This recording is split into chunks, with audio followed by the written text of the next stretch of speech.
Ayah bunda semuanya, bismillahirrahmanirrahim. Mudah-mudahan dalam keadaan sehat dan mudah-mudahan selalu semangat dalam mendidik putra-putrinya, insya Allah. Dan mudah-mudahan anak-anak kita menjadi anak-anak yang soleh serta solehah, dan mudah-mudahan apa yang kita miliki semuanya merupakan keberkahan dari Allah Subhanahu wa Ta'ala. Amin ya rabbal alamin.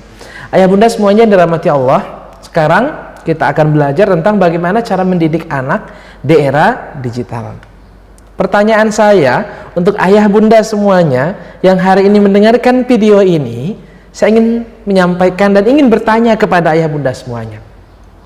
Apa yang dilakukan oleh ayah bunda semuanya di rumah sekarang? Ataukah apa yang dilakukan ayah bunda sekarang, kebiasaan ayah bunda sekarang ketika sebelum tidur, bangun tidur, dan aktivitas lainnya? Kita mendapati bukan orang tua, ayah, bunda, serta mungkin anak-anak sibuk dengan gadgetnya masing-masing. Sibuk dengan gadgetnya masing-masing. Ayah yang mungkin masih bekerja di rumah, bunda yang mungkin masih ingin ngobrol dengan teman-temannya, anak yang mungkin sedang bermain game online atau yang lainnya. Itulah aktivitas kita sekarang. Era digital yang dimana kita semuanya hari ini amat sangat berpengaruh terhadap atau amat sangat terpengaruh dengan perkembangan teknologi. Maka tugas kita adalah sebagai seorang orang tua yang ingin menjadi terbaik, yang ingin lebih hebat dari sebelumnya, yang ingin menjadi orang tua bermakna untuk anak-anaknya, yang ingin menjadi orang tua yang didengarkan oleh anak-anaknya. Maka tugas kita yang kemarin dua. Pertama, mendengarkan keluh kesahnya. Yang kedua, memperhatikan apa yang dia butuhkan. Ayah bunda semuanya yang dirahmati Allah Subhanahu wa Ta'ala, semua harus dimulai dari orang tuanya, bukan dari anak. Kita sering bilang kepada anak, wahai anakku, udah nggak usah main handphone dulu. Kamu ini lupa mandi, lupa tidur, lupa makan, lupa sholat. Kita sering bilang begitu, tapi kita sendiri lupa. Kadang kita melakukannya dan mencontohkan hal itu kepada anak-anak kita. Maka sekali lagi ayah bunda semuanya, contoh terbaik adalah orang tuanya, bukan orang lain. Contoh terbaik di rumah adalah orang tuanya. Saat orang tuanya melakukan hal yang sama, maka bagaimana caranya dia ingin memberitahukan nilai kebaikan kepada anak, sedangkan orang tuanya saja tidak mau melakukannya. Tugas kita sebagai orang tua. Ayah bunda semuanya yang dirahmati Allah, ada beberapa hal yang harus dilakukan orang tua di era digital ini, terutama terhadap handphonenya, terutama terhadap teknologi yang dimilikinya. Apa itu? Yang pertama, pastikan handphone orang tua tidak ada konten-konten negatif. Tidak ada konten negatif yang itu bisa dibuat, yang itu bisa dilihat oleh anak, yang itu bisa dibuka oleh anak atau orang lain, sehingga orang lain mengetahui konten itu ada di handphone ayah dan bunda. Kenapa? Karena ini amat sangat berpengaruh. Sering ayah meminjamkan handphonenya kepada anak. Anak mungkin mempunyai niat untuk memain game, tetapi namanya anak, dia akan mengotak-ngatik handphone orang tuanya. Maka jikalau ada hal-hal yang negatif di handphone itu, orang tualah yang akan amat sangat bersalah ketika perkembangan anak menjadi tidak baik. Itu tugas kita sebagai orang tua yang menuju hebat. Yang kedua adalah keluar dari grup WA yang berisikan konten-konten negatif. Kalau orang tua sekarang atau kita semuanya mempunyai konten atau mengikuti konten yang sifatnya tuh mencemooh orang lain, mengejek orang lain, sering mengucapkan kalimat-kalimat yang tidak baik, maka sebaiknya kita tidak mengikuti konten-konten tersebut, karena bisa jadi suatu saat apa yang kita dengar, apa yang kita lihat akan pula terucap kepada anak-anak kita. Nah, jadi ayah bunda semuanya, ini juga menjadi penting. Tidak perlu mengikuti konten grup ataupun apa saja yang di dalamnya itu terdapat konten-konten yang negatif. Yang ketiga, ayah bunda semuanya yang mudah-mudahan dalam kebahagiaan dan mudah-mudahan dalam kelapangan. Yang ketiga, berteman di media sosial dengan putra-putrinya jikalau putra-putrinya mempunyai media sosial. Kalau putra-putri Ananda semuanya mempunyai media sosial, kita perlu mengawasinya, tapi tidak perlu mengikutinya sampai dalam. Mungkin dia butuh interaksi dengan teman-temannya, tapi kita tidak perlu mengatur ia jikalau dia memang sudah siap untuk mengikuti kegiatan di grup-grup WhatsApp atau grup-grup media sosial yang lainnya. Jadi kita berteman dengan putra-putri kita di media sosialnya. Yang keempat, stop main handphone saat berkumpul dengan keluarga. Stop bermain handphone saat berkumpul dengan keluarga. Maka ayah bunda semuanya, posisikan diri kita saat kita pulang ke rumah itu bukan dalam keadaan bekerja. Posisikan diri kita saat kita pulang ke rumah bukan dalam keadaan kita sedang memikirkan hal-hal yang ada di luar. Posisikan saat kita ingin pulang ke rumah dan kita membutuhkan kasih sayang di rumah, maka kita memposisikan diri kita dalam keadaan yang betul-betul siap untuk ada di rumah. Handphone kita taruh, berkomunikasi dengan anak dengan cara yang baik, berkomunikasi dengan istri atau suami, ayah bunda semuanya, sehingga terjalinlah kemesraan, terjalinlah cinta, terjalinlah mawaddah warahmah di rumah kita itu. Kasih sayang, cinta kasih, kesetiaan akan muncul di rumah apabila ada yang dikorbankan. Apa itu? Kesenangan sesaat tadi menggunakan handphone ataupun yang lainnya. Yang kelima, stop main handphone saat anak-anak mengajak kita bermain atau berbicara. Stop bermain handphone saat anak kita mengajak kita bermain atau mengajak kita berbicara. Jangan sambil kita bermain handphone, anak kita bermain dan tidak kita awasi. Anak kita bermain bola, kita hanya melihat saja dari jauh. Sekali lagi, kemarin saya sudah menyampaikan, kita harus sekali-kali masuk ke dalam dunia mereka. Kita mengikuti mereka. Mereka tidak pernah akan mengulang masa kecilnya. Mereka tidak pernah akan mengulang kembali masa kecilnya. Kita mungkin pernah kecil, hari ini kita dewasa, tapi kita tak pernah akan dapat mengulang lagi masa kecil kita. Ya, tidak akan pernah mengulang lagi. Ayah bunda semuanya yang dirahmati Allah, yang keenam, jadikan media sosial sebagai sarana berbagi inspirasi, berbagi motivasi, berbagi sesuatu hal yang positif. Jadi ayah bunda semuanya mempunyai handphone, handphone itu digunakan untuk hal-hal yang positif. Kenapa? Sekali lagi ayah bunda semuanya, apa yang kita ucapkan, apa yang kita lihat, apa yang kita dengar dari orang lain akan berpengaruh terhadap diri kita, dan bisa jadi ini akan juga tertular kepada anak-anak kita. Jikalau apa yang kita terima itu positif, maka yang akan kita berikan kepada anak kita juga positif. Jikalau ada nilai-nilai negatif yang kita dapatkan dari orang lain dan kita terima matang-matang tanpa kita saring terlebih dahulu, maka saat dimana ayah bunda semuanya berkomunikasi dengan anak, maka nilai negatif itulah yang akan tersampaikan. Ya, hati-hati dengan menjaga lisan kita masing-masing.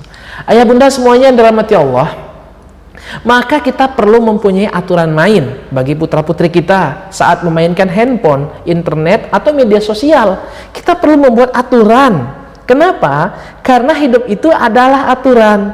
Kita hidup di dunia ini adalah aturan. Saatnya sholat, kita harus sholat. Saatnya tidur, kita harus tidur. Saatnya bekerja, kita harus bekerja. Kenapa? Karena hidup kita diatur. Tidak ada satu orang pun di dunia ini yang hidupnya tanpa aturan. Maka semuanya adalah aturan. Ayah bunda semuanya dirahmati Allah, yang pertama apa saja? Anak boleh memiliki handphone sendiri saat usianya sudah matang, minimal usia 13 tahun. Kalau masih kecil, usahakan tidak memilikinya. Kenapa? Karena belum punya manfaat banyak untuk anak. Apatah lagi ayah bunda mengisikan kuota yang lebih kepada anak, maka dia akan membuka konten-konten yang ayah bunda tak mampu mengawasinya. Dan itu bisa menjadi karakter dasar nantinya kepada anak. Yang kedua, buat aturan kepada anak, boleh main handphone itu kapan? Buat aturannya. Misalnya setelah belajar, misalnya setelah ayah bunda pulang, atau misalnya ada waktu-waktu tertentu, tidak dilepas begitu saja. Kenapa? Karena sekali lagi kita tidak mampu mengkontrolnya. Maka kita harus mengawasinya pula. Yang ketiga, batasi memberi uang untuk membeli data internet. Jadi usahakan kita saja yang membeli, jangan anak kita. Jangan anak kita yang membeli data internet, tapi kita saja, karena kita yang akan membatasinya. Atur sedemikian rupa sehingga anak menjadi tertib. Yang keempat, ingatkan anak untuk selalu menjaga adab di media sosial. Kita mengetahui banyak orang sekarang yang dia tertangkap karena ulahnya atau ucapannya di media sosial. Maka namanya anak-anak ketika dia tidak menyukai sesuatu, dia akan mengucapkan kalimat-kalimat itu. Maka juga perlu diingatkan dengan cara yang baik tentunya ayah bunda semuanya. Ingatkan untuk selalu menjaga adab di media sosial. Ajarkan adab-adab kebaikan. Sehingga orang lain melihat bahwa anak, ayah, dan bunda semuanya adalah anak yang terbaik. Dari didikan orang tuanya yang terbaik. Yang kelima, ingatkan anak untuk tidak memberikan data penting apapun kepada teman di media sosialnya. Ingatkan. Kenapa? Karena sering terjadi kejahatan menggunakan data-data pribadi yang berada di media sosial. Ini menjadi penting. Kenapa? Karena tugas ayah bunda semuanya mengizinkan anaknya bermain handphone atau bermedia sosial. Maka tugas kita tadi mengingatkan mereka. Yang keenam, terakhir, ingatkan anak-anak kita bahwa Allah selalu melihat apapun yang kita lakukan. Sehingga dia mempunyai batasan dalam dirinya, batasan dalam penglihatannya, batasan terhadap pendengarannya, tangannya, dan semua potensi dalam dirinya, bahwa Allah melihat dirinya.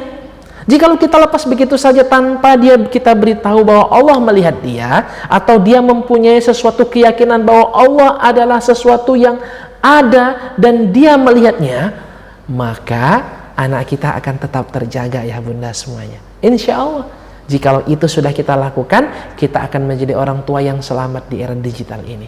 Maka arahkan pula, jikalau anak ayah bunda semuanya sudah kecanduan, ini penting sekali lagi, jikalau anak ayah bunda semua sudah kecanduan dalam permainan gadget, dalam permainan game online atau handphone, berikan alternatif caranya. Berikan alternatif yang menarik dan menantang yang anak sukai. Jikalau dia suka bermain game, maka cari alternatif lain yang juga disukai oleh anak tetapi yang sifatnya tidak di game. Apa saja itu? Bisa berolahraga bersama orang tua, bisa membaca buku, bisa jalan-jalan dengan orang tua gitu ya, menggunakan waktu-waktu terbaiknya. Bisa juga membuat eksperimen-eksperimen dengan orang tua sehingga terjadilah hubungan komunikasi yang baik antara putra putri ayah bunda semuanya terhadap orang tuanya. Itulah yang kita inginkan. Peran aktif orang tua sebagai orang tua di era digital ini. Dia harus dekat kepada anak-anaknya. Karena kita semua ini diberikan amanah oleh Allah Subhanahu wa taala untuk menjadi orang tua, dan kita akan mempertanggungjawabkan apa yang kita lakukan hari ini. Ayah bunda semuanya yang dirahmati Allah Subhanahu wa taala, ada alternatif lain. Apa itu? Usahakan kita tidak menginstal game di handphone kita. Usahakan tidak menginstal itu, atau install saja jikalau emang terpaksa anak-anak bunda semuanya sudah terpapar dengan game itu, maka cari saja game-game yang sifatnya edukasi. Game-game yang sifatnya permainan edukasi banyak sekali terdapat di Play Store, bisa dicari gitu ya, tentang warna, tentang hitung-hitungan dan yang lain-lainnya, banyak sekali. Anak senang bermain handphone karena memang HP sangat mengasihkan. Ada puluhan game, ada ratusan video yang bisa mereka lihat. Maka tugas kita sekali lagi ayah bunda mengawasinya. Jangan sampai kita menyesal saat nanti ayah bunda diremehkan oleh anak-anaknya. Jangan pula kita menyesal nanti saat kita belum melakukan apa-apa, saat anak-anak bunda semuanya membantah perintah ayah bunda semuanya karena diajarkan oleh video-video yang ayah bunda tidak mengawasinya. Ya. Ayah bunda semuanya dirahmati Allah. Pertanyaan selanjutnya, kenapa sih anak suka bermain handphone? Kenapa? Ada yang tahu jawabannya? Ya. Karena handphone adalah dunia imajinasi. Dunia imajinasi yang dimana potensi otak kanan kita, ayah bunda semuanya dirahmati Allah, habit, kebiasaan itu akan terbentuk atas fungsi otak kanan kita. Apa saja itu fungsi otak kanan? Sebagaimana yang sudah pernah dijelaskan oleh Ustadz Cahya di video itu, video pembelajaran Al-Quran yang asik, maka fungsi otak kanan ini merupakan sesuatu hal yang imajinatif, musik. Imajinatif, dia menghayalkan sesuatu dunia yang mungkin dia tidak pernah lihat di dunia ini, gitu ya. Imajinasi, musik. Jadi musik juga akan berpengaruh terhadap mental, kebiasaan dalam dirinya. Apa yang dia sukai, apa yang dia dengar, apa yang dia rasakan, itu akan menjadi kebiasaan ayah bunda. Maka tugas kita sekali lagi mengawasi. Maka gunakan saja mode pesawat saat anak pinjam. Mode pesawat adalah pilihan terbaik. Jadi saat anak ayah bunda semuanya pinjam, mode pesawat diaktifkan dan jangan diajarkan. Walaupun anak sekarang ini hebat, tapi yang pasti jangan diajarkan. Ayah bunda semuanya yang dirahmati Allah Subhanahu wa taala, dan mudah-mudahan kita semuanya menjadi orang tua yang bermakna dan menjadi orang tua yang hebat. Jangan sampai pula kita saat anak-anak kita menonton TV, itu kita tidak ada di sekitarnya. Jangan sampai kita menyesal kemudian. Kalau saya ingin tanya kepada ayah bunda semuanya, pertanyaannya adalah, saat kita menonton TV itu, banyak mudaratnya atau banyak manfaatnya? Ya, kebanyakan kita mungkin yang suka dengan televisi akan bilang banyak manfaatnya. Saya menghilangkan stres, menghilangkan boring dan yang lain-lainnya. Tapi banyak pula mudaratnya. Yang itu tidak mampu disaring oleh anak-anak kita. Yang itu tidak mampu disaring oleh anak-anak kita. Sehingga apa? Butuh pengawasan lebih dari orang tuanya.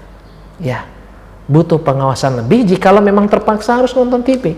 Kenapa? Karena televisi juga dia mempunyai misi menyampaikan nilai-nilai kepada kita sebagai seorang pendengarnya. Ya. Ayah bunda semuanya dirahmati Allah, kenapa anak saya nonton TV? Karena orang tua yang memfasilitasi dan mengenalkan pertama kali, bukan orang lain, karena orang tua yang memfasilitasinya, membelikan TV mungkin di kamarnya pribadi, memfasilitasinya. Jikalau hari sudah libur, TV hidup dan diarahkan kepada film-film anak-anak dan yang lain-lainnya. Kenapa? Karena kita yang memfasilitasi. Jikalau nanti anak-anak kita ada sesuatu hal yang janggal terhadap apa yang mereka lakukan, sekali lagi, jangan salahkan orang lain, tapi salahkan kita. Mungkin ada cara kita yang salah dalam mendidik mereka.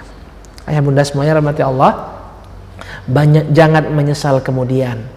Jangan pernah menyesal di kemudian hari. Jangan moral anak-anak rusak dimulai dari rumahnya sendiri. Baik oleh orang tua, keluarga lain, atau medianya lain. Tujuan kita ingin membahagiakan anak-anak kita, tapi malah kita menjerumuskan mereka kepada sesuatu hal yang tidak baik. Ayah bunda semuanya dirahmati Allah, pantaskan diri untuk jadi orang tua hebat. Pantaskan diri kita untuk menjadi orang tua idaman. Mulailah untuk memperbaiki diri. Karena Allah tidak akan mengubah suatu kaum kecuali dia yang mau mengubah dirinya sendiri. Kita tidak pernah akan mampu berubah kecuali kita ingin untuk merubahnya. Ayah bunda semuanya dirahmati Allah, kita tidak akan sungguh-sungguh mendidik anak. Kita tidak bisa mendidik anak secara sungguh-sungguh jikalau kita masih belum mau merubahnya. Kebanyakan kita meniru cara orang lain atau cara orang tua kita mendidik kita, padahal zaman terus berubah, waktu terus berubah. Kita tak bisa menyamakan pendidikan kita dulu di saat kita kecil dengan sekarang. Zaman sekarang adalah zaman berbeda, maka perlu dengan perlakuan yang berbeda. Ayah bunda semuanya rahmati Allah, Mudah-mudahan ini menjadi satu momen penting buat kita semuanya dan memahami makna tentang kehidupan. Demikian, mudah-mudahan ada manfaatnya. Saya Indra Budi Setiawan, mohon maaf apabila ada kesalahan, dan kepada Allah saya mohon ampun. Wassalamualaikum warahmatullahi wabarakatuh. Insya Allah kita semua akan menjadi orang tua hebat.